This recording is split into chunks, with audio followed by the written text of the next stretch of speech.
எப்படி என்றால் எதிர்த்து நிற்கின்ற ஒரு வேட்பாளர்களுக்கு கூட டெபாசிட் கிடைக்காமல் ஒரு காலத்திலும் தாமரை இந்த தமிழ்நாட்டு மண்ணிலே மலராது. இன்றைய தினம் ஒய்எம்சியிலே நடைபெறுகின்ற இந்த கூட்டத்திற்கு தனி சிறப்பு உண்டு. இந்த திடல்தான் இந்தியா கூட்டணிக்கு வித்திட்ட ஒய்எம்சிஏ திடல். இந்த கூட்டத்திற்கு வித்திட்டது இந்த ஒய்எம்சிஏ அரங்கம்தான். அதிலும் மிக சிறப்பாக நம்முடைய கழகத் தலைவர் அவருடைய பிறந்த நாள் விழாவை நம்முடைய அமைச்சர் அண்ணன் அவர்கள்தான் அன்றைய தினம் இங்கே ஏற்பாடு செய்திருந்தார். அந்த கூட்டத்திலேதான், இங்கு நடந்த அந்த கூட்டத்திலேதான் பாசிச பாஜக ஆட்சியை இந்தியாவை விட்டு ஓட ஓட விரட்டுவோம், நாம் அனைவரும் கைகோர்ப்போம் என்கின்ற உறுதியை கழகத் தலைவர் தளபதி அவர்கள் ஏற்றார். அதனுடைய நீட்சியாகத்தான் இன்றைக்கு இந்த அடலேர்கள் நம்மோடு இங்கே உறுதியோடு 40 தொகுதிகளிலும் உதயசூரியன் சின்னத்தை அதனோடு இணைந்து பயணிக்கின்ற கூட்டணி கட்சியினர் போட்டியிடுகின்ற சின்னங்களையும் வெற்றி பெற வைத்து, அதிலும் குறிப்பாக தமிழன் யாருக்கும் அடிபணிய மாட்டான், யாருக்கும் எஜமானனாக இருக்க மாட்டான், யாருக்கும் அடிமையாகவும் இருக்க மாட்டான், யாரையும் சுரண்ட மாட்டான், யாருடைய சுரண்டலுக்கும் ஆட்படவும் மாட்டான் என்று தமிழர்களுடைய உரிமைக்காகவும் தமிழ்நாட்டை காக்கின்ற பெரும் பொறுப்பு மட்டுமல்ல, இந்தியாவை காக்கின்ற பெரும் பொறுப்பையும் சுமந்திருக்கின்ற நம்முடைய கழகத் தலைவருடைய அந்த வழிகாட்டுதலின் படி அவருடைய ஆதரவோடு இங்கே இணைந்திருக்கின்றார்கள். 5 ஆண்டு காலம் நாடாளுமன்ற தேர்தலிலே உங்களுடைய உறுப்பினராக நான் தேர்வு செய்யப்பட்டு நாடாளுமன்றத்திலே இந்த தொகுதிக்கான பிரச்சனைகளை முழங்குவதற்கு நான் ஏறி வந்த படிக்கட்டுகள் என்பது உங்களுடைய வியர்வை துளிகளினுடைய உழைப்பினால் கிடைத்த பரிசு. அது நான் முனைவர் பட்டம் பெற்றிருந்தாலும் பாரம்பரியமான திராவிட முன்னேற்ற கழக குடும்பத்திலே பல தேர்தல்களை சந்தித்து வந்திருந்தாலும் சுமதியாக இருந்த என்னை தமிழச்சியாக ஆக்கியவர் முதல்வர் கலைஞர் என்றால், தமிழச்சி தங்கப்பாண்டியனாக திருநெல்வேலியிலே நடந்த முதல் மாநில இளைஞரணி மாநாட்டிலே எனக்கு கொடியேற்றுகின்ற வாய்ப்பை அளித்தவர் நம்முடைய கழகத் தலைவர் மாண்புமிகு முதலமைச்சர் என்றால், தமிழச்சி தங்கப்பாண்டியனாக என்னை நாடாளுமன்ற தேர்தலுக்கு அனுப்பி வைத்த பெருமையும் எனக்கு அளித்து அந்த சிறிய கௌரவத்தை எனக்கு அளித்ததும் நம்முடைய கழகத் தலைவர் என்றால், இந்த வாய்ப்பை எனக்கு அளித்த நம்முடைய இளைய தலைவர் அன்பிற்குரிய தம்பி உதயநிதி அவர்களுக்கும் இன்றைக்கு என்னுடைய நெஞ்சார்ந்த நன்றியை நான் உரித்தாக்குகின்றேன். ஒரு முனைவர் பட்டம் பெற்ற பெண்ணாக இருந்தாலும், பாரம்பரியமான திமுக குடும்பத்தில் தேர்தல்களை சந்திக்கின்ற வாய்ப்பை பெற்றிருந்தாலும், உங்களிடையே நான் 19 தேர்தலிலே வந்து அறிமுகமான பொழுது ஒரு எல்கேஜி குழந்தையை போலத்தான் வந்தேன். நீங்கள் உங்களுடைய அன்பான ஆதரவான அரவணைப்பினால் என்னை அன்போடு அணைத்து கொண்டு அப்படியே அலாக்காக உங்கள் உழைப்பினால் என்னை டெல்லியிலே சென்று அமர வைத்தீர்கள். என்னால் முடிந்த அளவு தமிழ்நாட்டினுடைய உரிமைகளுக்காக, குறிப்பாக தென் சென்னையினுடைய பகுதிகளுடைய பிரச்சனைகள் குறித்து குரல் கொடுத்திருக்கின்றேன். இன்றைக்கு பக்கபலமாக நம்முடைய தென் சென்னை தொகுதி வாக்காளர் பெருமக்களை சந்திக்கும் பொழுது நமக்கு துணை நிற்பது நம்முடைய திராவிட மாடல் ஆட்சியிலே நம்முடைய மாண்புமிகு முதலமைச்சர் அவர்கள் இந்த 33 மாத காலத்திலே கொண்டு வந்திருக்கின்ற திட்டங்கள் தான். நாம் பணியேற்ற பொழுது நமக்கு 2 ஆண்டுகள் கொரோனா காலகட்டம், அந்த நெருக்கடியான சமயத்திலே பணியேற்று இப்பொழுதும் நமக்கு தொடர்கின்ற அரசியல் நெருக்கடி, சித்தாந்த நெருக்கடி, நிதி நெருக்கடி, இந்த மும்முனை தாக்குதல்களிலும் சமாளித்து தமிழ்நாட்டிலே இருக்கின்ற ஒவ்வொரு குடும்பமும் பயன்பெறும் வகையிலே திட்டங்களை தீட்டி இருக்கின்ற நம்முடைய மாண்புமிகு முதலமைச்சருடைய திட்டங்களை நாம் இல்லந்தோறும் கொண்டு சென்று சேர்த்தாலே போதும், இமாலய வெற்றி நமக்கு கிடைக்கும். இன்றைக்கு இமயமலையிலே ஒரு திராவிட சூரியன் என்று ஒளிந்து கொண்டிருக்கின்ற நம்முடைய மாண்புமிகு முதலமைச்சர் அவர்கள் கரம் கோர்த்து கொண்டிருக்கின்ற நம்முடைய தோழமை கட்சிகளை பாருங்கள். காங்கிரஸ் பேரியக்கத்தோடு நம்முடைய தொடர்பு நீண்ட நெடுங்காலம் உடையது. பொது உடைமை கட்சிகள், அதே போல்தான் அண்ணல் அம்பேத்கரை கொண்ட நம்முடைய விசிக, இங்கே இருக்கின்ற அத்தனை கட்சிகளையும் ஒரு மாநிலத்தின் முதலமைச்சராக சென்ற முறை நம்மிடையே அமைக்கப்பட்ட கூட்டணியிலே இருந்து யாரையும் வெளியே சென்று விடா வண்ணம் அரவணைத்து இப்பொழுது இங்கே கரம் கோத்திருக்கின்ற அத்தனை தோழர்களுக்கும் உறுதியான நம்பிக்கையையும் அளித்து மிகச்சிறந்த கூட்டணியை உருவாக்கி இருக்கின்றார். இது எப்படிப்பட்ட கூட்டணி என்றால், முன்னொரு காலத்தில் எமன் ராய் அவர்கள் மாபெரும் வீரர் லெனினுக்கு ரஷ்ய புரட்சியின் மீது உறுதுணையாக இருந்தவர். அவர் நாசிகளுக்கு எதிராக, ஹிட்லருடைய நாசிகளுக்கு எதிராக ஒரு மிகப்பெரிய கூட்டணியை தந்தை பெரியார் அவர்கள் தலைமையிலே அமைக்க முற்பட்டார். அதற்கு பின்பாக வரலாற்றிலே இடம் பிடித்திருக்கிறது நம்முடைய கழக தலைவர் அமைத்திருக்கின்ற இந்த இந்தியா கூட்டணி தான். இந்த இந்தியா கூட்டணியின் முன்பாக இருக்கின்ற சவால்கள் என்பது இரண்டு. ஒன்று, சர்வாதிகாரத்தனமான ஆட்சியை நடத்தி கொண்டிருக்கின்ற, நாளொரு வண்ணமும் நமக்கு எதிரான சித்தாந்த கொள்கையுடைய முதலமைச்சர்களை கைது செய்வது, அடக்குமுறையை ஏவி விடுவது, ஜனநாயக மரபுப்படி அவர்களை பணியாற்ற விடாமல் தடுப்பது, மக்களுக்கு எதிரான சட்டங்களை கொண்டு வருவது, குறிப்பாக பெண்களுக்கு எதிரான வன்புணர்வு குற்றங்களில் ஈடுபடுபவர்களோடு கைகோர்ப்பது, இப்படி அத்தனை விஷயங்களையும் செய்து கொண்டிருக்கின்ற பாஜகவை விரட்டுவது, அவர்களுக்கு உறுதுணையாக நண்பர்களாக கைகுலுக்கி கொண்டிருக்கின்ற அதிமுகவை டெபாசிட் இழக்க செய்வது, இரண்டு தான் நம்முடைய கூட்டணியினுடைய நோக்கம். தோழர்களே, ஒரே ஒரு சிறிய கதைதான், மிகச் சுருக்கமாக. ஹிட்லரை நீங்கள் அறிவீர்கள். உலகின் அத்தனை சர்வாதிகாரத்தன்மையையும் ஒன்றே தன்னிடத்திலே இணைந்திருந்த ஒரு சர்வாதிகாரி அவர். உலக பெரும்போரின் பொழுது, முதலாம் உலக போரின் பொழுது, இந்த உலகத்தையே என்னுடைய கையிலே கொண்டு வருவேன் என்று சூளுரைத்து தன்னுடைய படைகளை எல்லாம் திரட்டி ஓரிடத்திலே நிறுத்தி வைத்து கொண்டு, அவனிடம் பேட்டி காண்பதற்காக வந்திருந்த பத்திரிகையாளரிடம் தன்னுடைய படைபலத்தை சுட்டி காண்பிக்கின்றார். பாருங்கள், என்னுடைய படையை, இங்கிலாந்தை தோல்வி காணச் செய்கின்ற, புறமுதுகிட்டு ஓடச் செய்கின்ற பெரும்படை இது, உலகத்தை என்னுடைய ஆதிக்கத்தின் கீழ் கொண்டு வரப்போகின்ற பெரும்படை இது என்று பாசிசம் என்கின்ற கொள்கைக்கு வித்திட்ட ஹிட்லர் முழக்கமிடுகின்றார். திரும்பி பார்த்தவுடன் அந்த படை வீரர்களில் ஒருவர் திடுதிடுவென்று ஓடி வந்து கடல் கப்பலிலே அந்த மேல் தளத்திலே படையை அவர் அமைத்திருந்தார். கப்பலின் உச்சியிலே இருந்து குப்புற விழுந்து கடலிலே குதித்து உயிர் இழக்கின்றார்.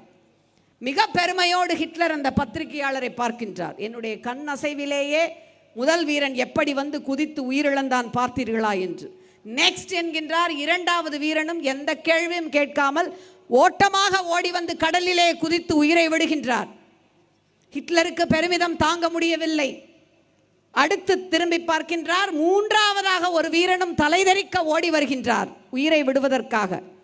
குறுக்கே பாய்ந்த அந்த பத்திரிகையாளர், உங்களுக்கு என்ன பைத்தியமா பிடித்திருக்கின்றது?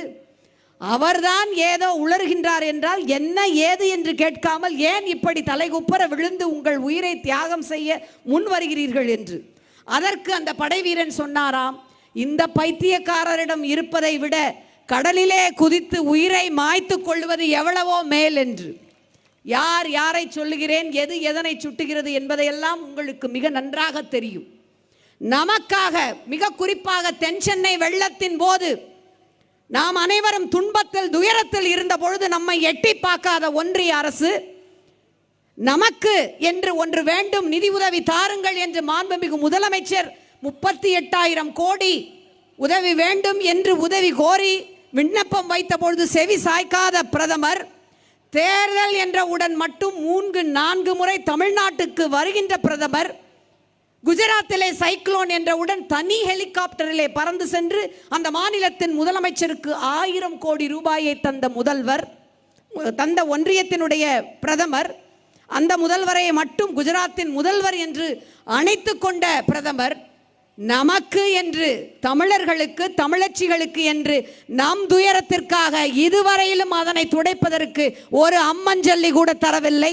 மாறாக 6000 ரூபாய் வழங்கப்பட்டதை அந்த தொகையை அவமானப்படுத்துகின்ற விதத்திலேயும் பேசி வருகிறார்கள்.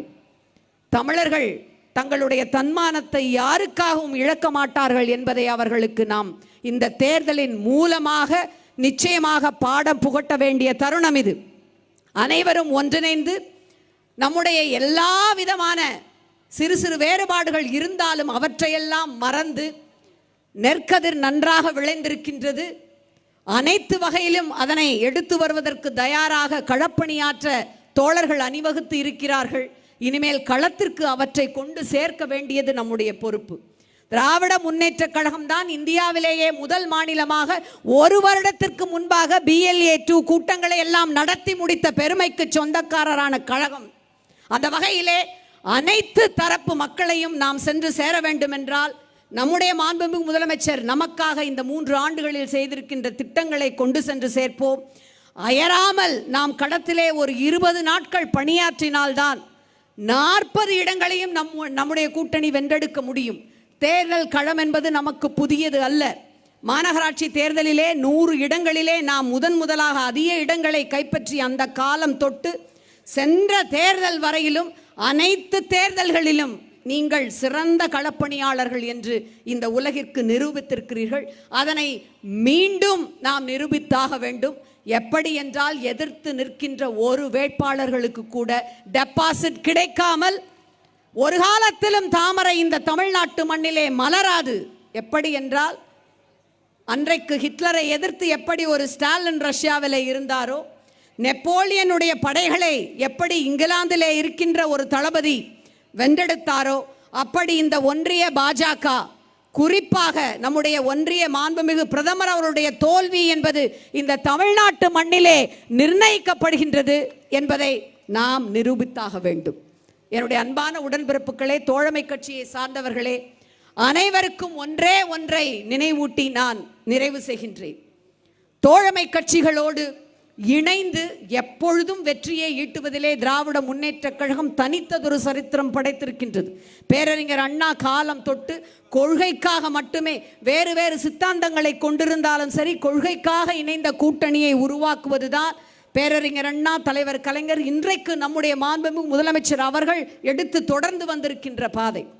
நம்முடைய பேரறிஞர் அண்ணா சுதந்திரா கட்சி, பொது உடைமை கட்சி இவற்றை இணைத்து களம் கண்டு வெற்றி கண்டிருக்கின்றார். முத்தமிழறிஞர் தலைவர் கலைஞர் செயல் திட்டங்களை முன்வைத்து கொள்கை ரீதியிலான கூட்டணியை ஒன்றிய அரசிலே வைத்திருக்கின்றார். நாமும் இன்றைக்கு நம்முடைய தலைவர் கழக தலைவர் அவர்கள் கொள்கையின் பால். என்ன கொள்கை அது? இந்த தேர்தலில் யார் ஆட்சிக்கு வர வேண்டும் என்பதை விட யார் ஆட்சிக்கு வரக்கூடாது என்பதை முடிவு செய்கின்ற தேர்தல் இது. பதவிக்காக நாம் போட்டியிடுகின்ற தேர்தல் அல்ல, கொள்கைக்காக. இந்தியாவிலே ஜனநாயகம் இருக்க வேண்டும், சர்வாதிகாரத்தன்மை ஒழிய வேண்டும். திராவிட முன்னேற்ற கழகத்தின் செல் நெறி என்ன என்று கேட்டதற்கு தலைவர் கலைஞர் சொன்னார், அரசியலிலே ஜனநாயகம், பொருளாதாரத்திலே சமதர்மம், சமுதாயத்திலே சமத்துவம். இந்த 3ம் தான் நம்முடைய அரசியல் சாசனமும் அறிவுறுத்துகின்ற செய்தி. அதனை நாம் ஒன்றாக இணைந்து இந்த 3 கொள்கைகளையும் நம்முடைய அரசியல் சாசன திட்டத்தின்படி, சட்டத்தின்படி இந்திய நாட்டில் அந்த இறையாண்மை காக்கப்பட வேண்டும் என்றால் மதத்தின் மூலமாக பிளவை தூண்டுகின்ற இந்த மதச்சார்பையற்ற என்ற ஆணி வேரை முற்றிலுமாக அசைத்துக் கொண்டிருக்கின்ற அனைத்து விதமான இன்ஸ்டிடியூஷன்ஸ் என்று சொல்லப்படுகின்ற தேர்தல் கமிஷன் அல்லது ஐடி, இடி ரெய்ட், இவை அனைத்தையும் தன்னுடைய கைகளிலே ஆயுதமாக பயன்படுத்துகின்ற பாசிச பாஜக அரசை வீழ்த்த வேண்டும். லெனின் ஒரு தோழருக்கு கடிதம் எழுதி கொண்டிருக்கின்றார். அந்த சமயத்திலே அவரை சந்திப்பதற்காக மேக்சிம் கார்கி செல்கின்றார். மேக்சிம் கார்கி உலக புகழ்பெற்ற எழுத்தாளர். அவரை காக்க சொல்லுகின்றார் லெனின். ஒரு 10 நிமிடம் பொறுத்திருங்கள், ஏனென்றால் நான் சோர்வுற்றிருக்கின்ற ஒரு தோழருக்கு கடிதம் எழுதி கொண்டிருக்கிறேன் என்று. காத்திருப்பது எழுத்தாளர் என்றாலும் தன்னுடைய கட்சி தோழனுக்கு உணர்வு எழுச்சியை ஊட்டுகின்ற கடிதத்தை எழுதுவதுதான் தன்னுடைய கடமை என்று கருதிய அந்த வீரரை நாம் அறிவோம். அவருடைய அந்த வழியிலும் பார்க்க நம்முடைய பேரறிஞர் அண்ணா எழுதிய கடிதங்கள், கலைஞர் எழுதிய கடிதங்கள், இப்பொழுது உங்களில் ஒருவன் என்று நம்முடைய கழக தலைவர் எழுதிய கடிதங்கள், இவற்றையெல்லாம் படித்திருக்கின்றோம். காலை நேரம் நம்முடைய மாண்புமிகு அமைச்சர் அவருடைய இல்லத்திலே சென்று பார்த்தால் எனக்கு அந்த கடிதங்கள் தான் நினைவிற்கு வரும். 6 மணிக்கு கிளம்ப வேண்டும் ஒரு இடத்திற்கு என்றால் அங்கே ஒரு 200-300 பேர் நம்முடைய கட்சிக்காரர்கள், தொகுதியை சார்ந்தவர்கள் அத்தனை பேரும் இருப்பார்கள்.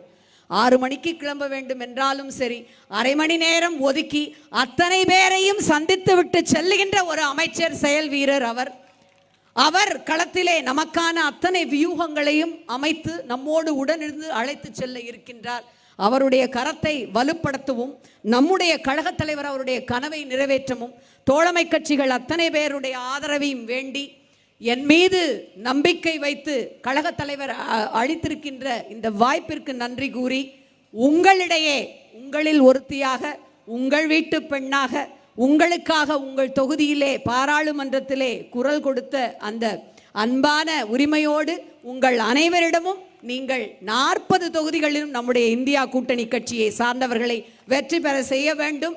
நம்முடைய அன்பான ஆதரவு அந்த கட்சிகளில் இருக்கின்ற அத்தனை வேட்பாளர்களுக்கும் கிடைக்க வேண்டும். வெல்லட்டும் உதயசூரியன், ஓங்கட்டும் நம்முடைய தலைவர் தளபதியினுடைய புகழ்.